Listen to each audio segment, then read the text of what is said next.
I would now like to welcome our second speaker on the proposition side of the motion tonight, James Vitali. James, as my notes say when I get to the right page, is a doctoral candidate at Christ's College, specialising in democracy, something I'm sure we're going to hear tonight. He's also a fierce cricketer and the union's graduate officer. James won this slot through open audition. The floor is yours.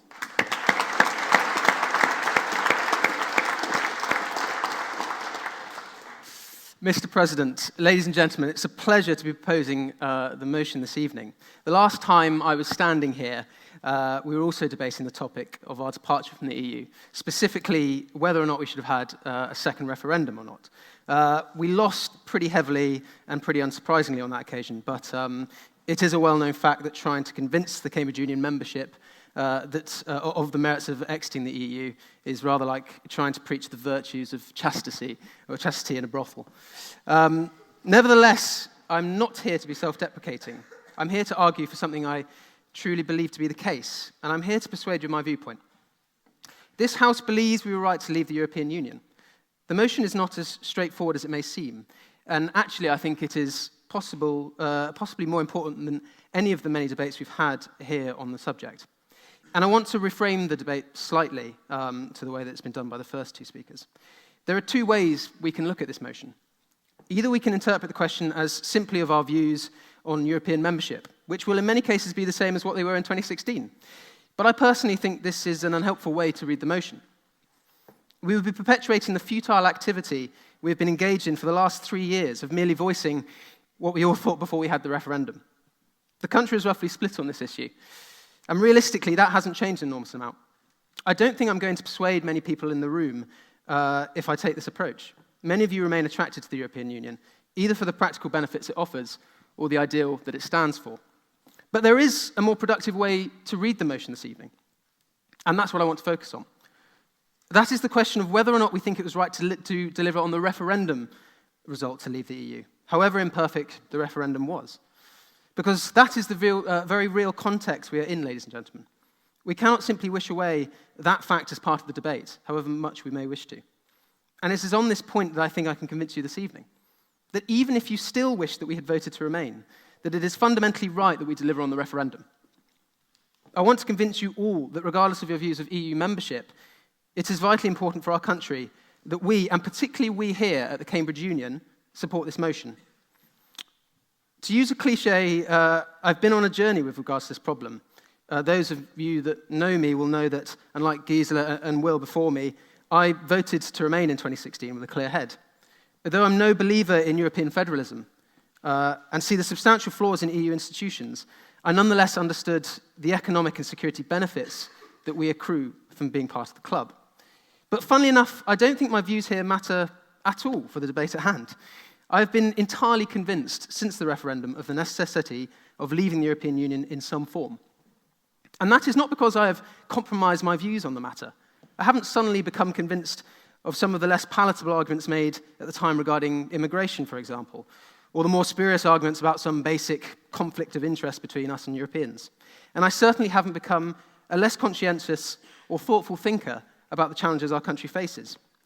My principles are not just weather vanes, pointing in whatever direction the wind blows, but they are subordinate to what I think is the most fundamental principle in a democratic society, that anyone has just as great a stake in determining our country's future as I do. Tonight, yes.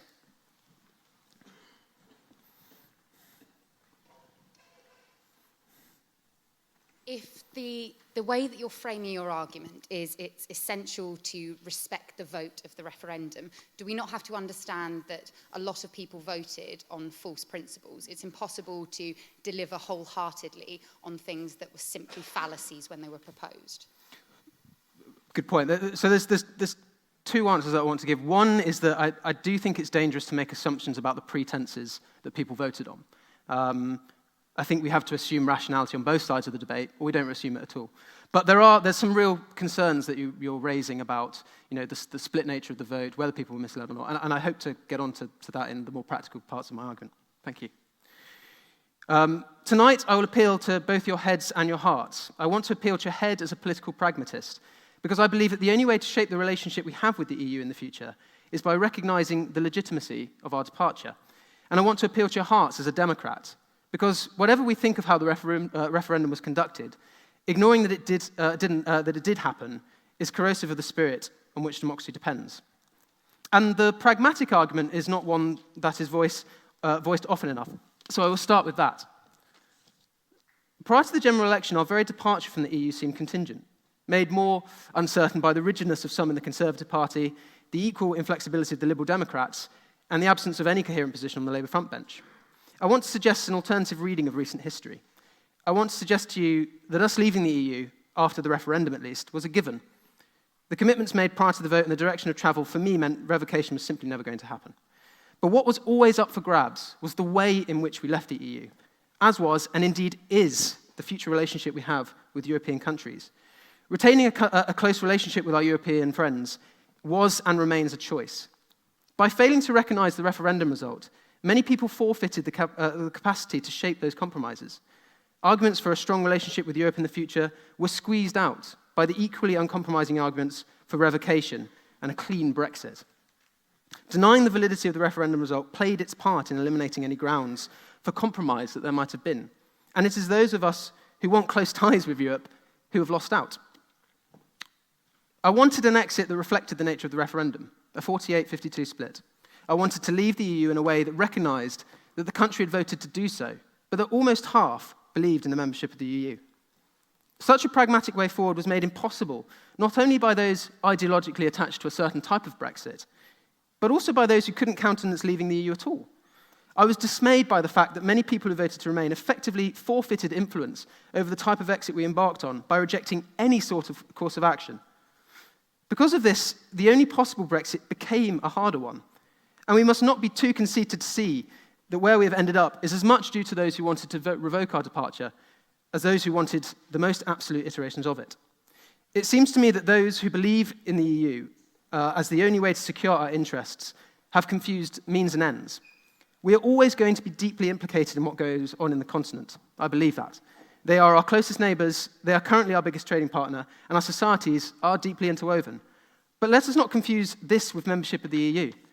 We might risk a more distant relationship if we continue to cling on to one particular institution through which we have, for a number of years, engaged with Europe. What this comes down to is a failure of politics.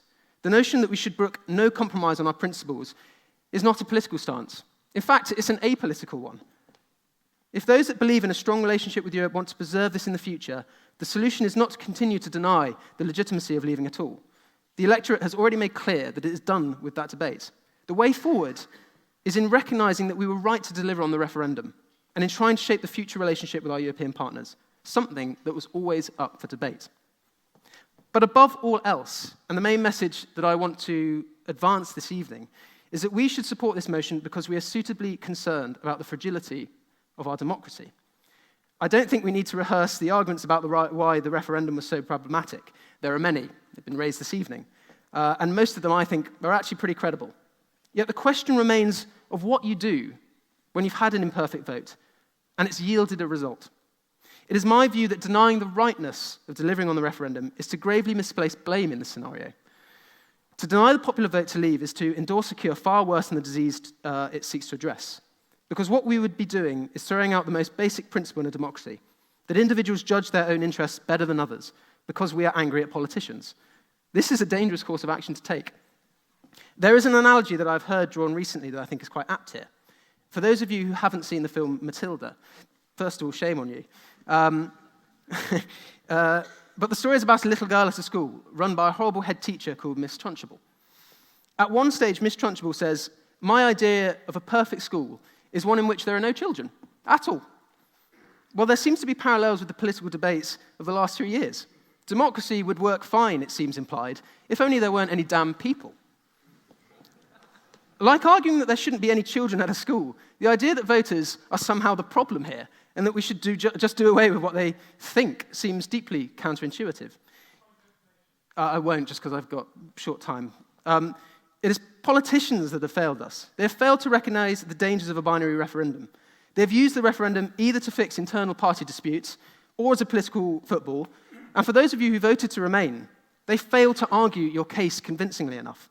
But to chuck out the most basic principle of a democracy, that we should finally decide things in our community, to prevent an outcome that we initially did not want, seems deeply misguided. The problem is not with people who earnestly turned out to vote. It is with those who wrote the legislation for the referendum, participated or indeed did not participate in it, and then buried their heads in the sand afterwards. Personally, I believe fervently in representative parliamentary democracy, and I'm deeply sceptical that the referendum, in this country at least, is some sort of magic solution to all our ills. But once you have a referendum, you cannot try to push it to the back of your mind like some regrettable night at Cindy's. For if you were to say that a popular vote was wrong based on what it yielded, you are required to find some other person or specific group of people to decide what is right. Some of you indeed believe this to be appropriate, perhaps, but it's certainly not democratic. Indeed, this is the very thing that hundreds of years of democratic progress has railed against, the idea that some person, or people perhaps, can decide better what is good for you than you yourself. You cannot pick and choose when to be a democracy. You either are or you're not. Almost done. I hope you like fish. To me, it is of particular importance that we here at the Cambridge Union should want to recognise the rightness of leaving the EU, even if we did not vote for it. We pride ourselves on our toleration and our open-mindedness, and for good reason. We are a diverse, liberal-minded society. But we risk that tolerance descending into hypocrisy if we are not conscious of our attitudes towards this particular issue. We don't have to stop believing in the things we believe in to admit that another viewpoint expressed via a popular vote may have equal legitimacy. As the liberal Judith Sklar put it, democracy is based on the pretense that we must speak to each other as if social standings were a matter of indifference in our views of each other. This faith in our fellow citizens is the very lifeblood of democracy. And a wise man once said to me recently that the EU debate in this country was simply a failure to share truth conditions, that we have abandoned what is objectively correct in favour of majority opinion. He is sat in the chair behind me. But on this very, very rare occasion, ladies and gentlemen, he was wrong. Democratic politics doesn't assume truth conditions. It doesn't tell us a priori which views carry more weight. It asks us only to trust in the wishes of the people as a collective and try to find sensible compromises between conflicting desires. So let us argue against the referendum. Let us argue for the constitutional relevance of Parliament in shaping political opinion, of the courts in holding the executive to account. Let us argue for the compromises that will facilitate the continuance of a deep and intimate relationship with our friends in Europe. But let us not chuck out the baby with the bathwater. Let us not jettison the principle that is the product of hundreds of years of democratic advancement. And I'll finish on this. Ladies and gentlemen, I appeal again to both your heads and your hearts. If you want to influence our future relationship with Europe, we will only be narrowing the possibilities by refusing to acknowledge the legitimacy of leaving. Vote to carry this motion this evening. And if you are a Democrat, if you believe in the essential right of all people to have an equal say in politics, whatever your specific views of the EU, walk through the eye door this evening too. Thank you.